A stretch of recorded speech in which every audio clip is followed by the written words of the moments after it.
I bought 6 of the best-selling hole patching kits that you can buy, different spackles and compounds. Now, lucky for us, our renters were kind enough to leave us with a whole bunch of holes to test out. So we're gonna see which ones work well, which ones work fast, which ones are easy, and which ones probably just aren't worth buying. Let's jump in. First up, we have the 3M color changing high strength hole repair. And as you can see, it's totally blue. This stuff goes on one color, but dries white. So let's see how it works. So we're gonna push this into the holes. So I don't know if this is the type of thing that I'm gonna be able to do in one shot. I think I'm gonna have to do something like that and then sand it off. I just checked and supposedly this stuff dries within like 30 minutes for a thinner layer. So it's still blue on here, still blue in the container, but it is starting to change already here. So this is pretty quick, and we'll see how long the actual blue spots here take to change. Next up is DAP Patch and Paint. Now this is the particular container that comes with a little knife on the lid here. So this is a super lightweight version, not a lot to it. Let's see how well this works. So it has kind of a funky little cap lid here that you slide off like that. And let's give it a try. I kind of like the concept of being able to just squeeze it out and then smooth it out with the putty knife. All right, we'll let that dry. We'll see how it goes. We're gonna give it about 30 minutes. Next up, we've got the USG all-purpose joint compound. Now, this is stuff that is very familiar to you if you've ever worked with drywall. I've got it all mixed up here. This is a container that I've used before. So I'm just gonna grab some of this with my knife, spread it on, and we'll see how it goes. Now, it does indicate on here, drying time is approximately 24 hours. So definitely not a fast option for repairing holes. Next up is the classic DryDex. Now, this is made by DAP and it goes on pink, dries white. You've probably used this before, at least seen it. It's super popular, and I've got probably 7 containers of this stuff in various sizes around. I've used it quite a bit. One of the reasons is it's a built-in heavyweight spackling, which can be good for a lot of applications. And the pink to white thing is really convenient. Yeah, and this applies very differently as well. Like it has a totally different feeling compared to the others. So I'm gonna first try to mash it in to those holes and make sure they get filled.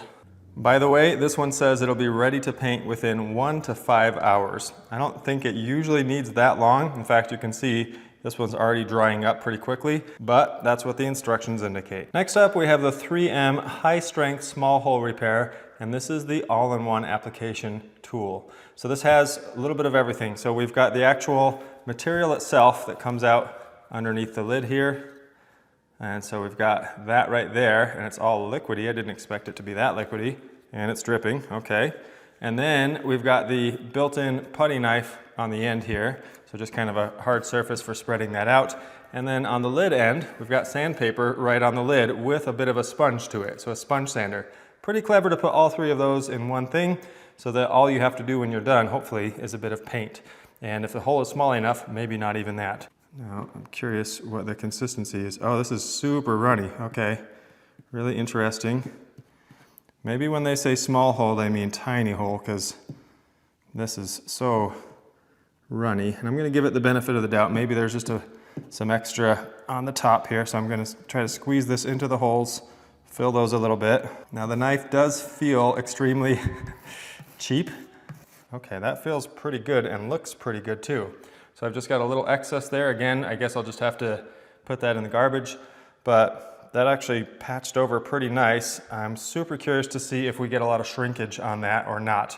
Now this says just apply it, use the putty knife to even it out, and then allow it to dry, and then sand it with a sanding pad.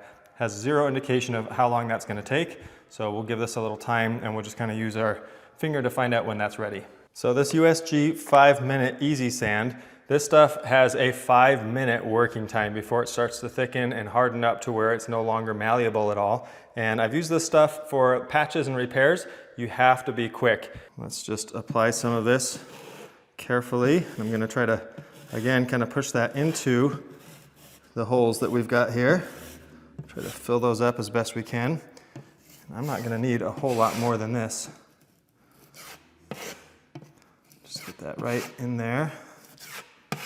Now, this is generally going to be similar in results to the USG joint compound because it's made by the same company. It's a similar mixture. It's just we're going to have a different experience in terms of speed of drying time. The puckering that's happening, the dimpling is pretty massive already. So like right there, this one's already dimpled way in, so is that one. In fact, every single one of these is. And so it's kind of absorbing in and pulling into the hole. So just something to be aware of. This is why we have to do a little extra buildup on this to make sure we're compensating for that. All right, it's just been a few more minutes and it's definitely got more of a thickness to it to where it's barely even moving at this point. So that's a good consistency to apply our top coat on here, as it were. Apply it a little bit thicker. Yeah, you can see it's even got holes in it there because it's got to take in. This is feeling a lot like the USG joint compound. So I'm going to apply it pretty thick so that we can sand some of this off. Easier to sand it down than to have to reapply. We are now done with round one. We've applied the product to all of the holes all the way across the board. We've sanded everything nice and smooth. And in fact, on some of these, I actually sanded them a little prematurely because I figure if you don't need to wait, let's not wait. The dimpling and the shrinkage and all that kind of stuff we're gonna see already at this point because we already saw it. And so let's just take a look at how each one turned out so far. And I will say, I think we're already finding some winners here. Okay, first up is the 3M color changer. That is the blue to white, and it's looking pretty good. This one did take longer, and in fact, there's still some blue in there that you can see, so I don't think that's fully dry. That said, it went on pretty easily, and it worked pretty well, so not a lot of complaints there. Next up is the DAP patch and paint, and that one we are definitely seeing some dimpling. So right there on that one on the top, we've got some dimpling, a little bit on the bottom one, and a little bit on both of these too. So there's definitely some shrinkage that took place on the DAP patch and paint. So I'm not gonna really recommend that one based on what I'm seeing here. Next, the USG all-purpose. This is just the standard joint compound. Definitely meant to be multi-application, multi-layer. These all have pretty bad holes in them, even though I laid it on pretty thick to begin with. So not impressed with how that came out. Not what I would recommend for a quick fix. Now the DAP DryDex, this stuff worked pretty great. All of the holes look nice and solid. I'm not seeing any shrinkage and everything patched over really nice. So I'm actually super impressed with the DryDex. So maybe there's a reason that one is as popular as it is. Now second to last is the 3M all-in-one, and this one also did pretty well, but there was a little more shrinkage, especially on this top one right here, a little on the bottom, and even a little on this one here. So it did pretty good, but not as good as the DryDex. And then the USG 5-minute, this is the most difficult one to apply, but the results are actually as good or better than anything we're seeing on the board here. Now that round one is done, I'm gonna apply a second coat to any of these that need it, and really that's gonna be the DAP patch and paint needs a little bit. I think the 3M color changer is actually good to go. That's very smooth, there's no dimpling that I'm feeling there. Definitely need some more joint compound on the all-purpose. And the DryDex I think is great. The all-in-one needs a little more filler. So I've got this one, and this one that all need a little more. So I'll put a second coat on there. We'll let it sit overnight and come back and see how we're looking.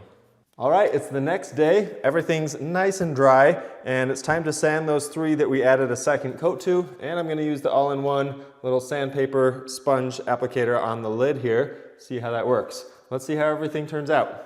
Now before we declare a winner on any of these, I'm going to throw a coat of paint on here because sometimes after paint it might look a little bit different than before paint. So let's see which gives the best final product. As you can see here, the results are really good on pretty much all of these. The only one that I don't love maybe as much as the others is the 5-minute mud over here. So that stuff still has a little trace of where the holes were more than the others. I think it's because it dries a little bit differently.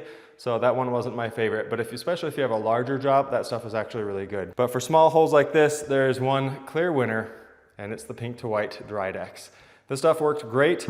It went on really quickly. It was fast. That was the biggest thing. If you just want to knock some patches out and be done with it, this is the way to go. This stuff worked so well, and I didn't have to do second coats. I didn't have to touch up later, and it dried before everything else here. Now, hopefully this was helpful for you to see what you want to use next time you need to patch some holes, and hopefully it helps with all of the other tutorials and different things that are out there. But if you want to learn a little bit more about how to caulk like a professional, I've got this video right here that you can check out where I walk you through some tips that help make it so much easier. I'm Nils with Learn to DIY. Thanks for watching.